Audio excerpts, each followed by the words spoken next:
এই লোকটা একটা নির্জন দ্বীপে বিশাল এক কুমির দেখল, কিন্তু সে একটা কথাও বলল না। যখন তার বন্ধুরা ফুর্তি করছিল, সে তার প্রতারক প্রেমিকাকে ছেড়ে দিল, তার বসকে সাথে নিল এবং সরাসরি একটা রহস্যময় গুহার দিকে রওনা দিল। সে গুহার মুখ আটকে দিল, আর সবাই তাকে পাগল বলে হাসাহাসি করল। কিন্তু তারা জানত না যে ঠিক ওই দিনই তার পুনর্জন্ম হয়েছে।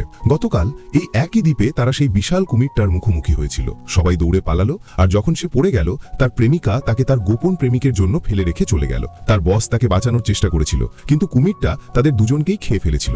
দ্বিতীয়বার সুযোগ পেয়ে জেগে উঠে সে ঠিক করলো আর আগের ভুলগুলো করবে না। সে জানতো তার প্রেমিকা ছিল একটা প্রতারক। সে সবাইকে বিনীতভাবে তখনই দ্বীপ ছেড়ে চলে যেতে বলল, কিন্তু কেউ তার কথা শুনল না। এখন শুধু তার বসকে নিয়েই চিন্তিত ছিল।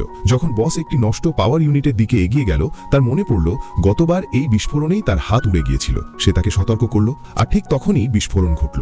এবার বস তাকে বিশ্বাস করলো। সে বুঝতে পারলো সবকিছু আগের মতোই ঘটছে। সে সবাইকে ঝড় এবং রাত 8টার দিকে হতে যাওয়া হামলার ব্যাপারে সতর্ক করল, কিন্তু তারা তাকে পাত্তাই দিল না। এখন শুধু বসই তাকে বিশ্বাস করছিল। সে তার সরঞ্জামগুলো নিল এবং বসকে সাথে নিয়ে গেল। সে অন্যদেরও দরকারি জিনিসপত্র দেওয়ার চেষ্টা করলেও তারা তা নিতে অস্বীকার করল। কোনো নৌকা না থাকায় তারা গুহার ভেতর লুকিয়ে পড়ল এবং ওই জানোয়ারটাকে দূরে রাখতে আগুন জ্বালালো। এদিকে ওই বোকার দল ফুর্তি চালিয়েই যাচ্ছিল। সে শব্দ বন্ধ করতে এবং তাদের বাঁচাতে বিদ্যুৎ সংযোগ বিচ্ছিন্ন করে দিল, কিন্তু তার প্রাক্তন প্রেমিকা রেগে গিয়ে তা আবার চালু করে দিল। তারা যে অসহায় তা বুঝতে পেরে সে নিঃশব্দে বসের সাথে গুহায় ফিরে গেল এবং বিপদের অপেক্ষা করতে লাগলো।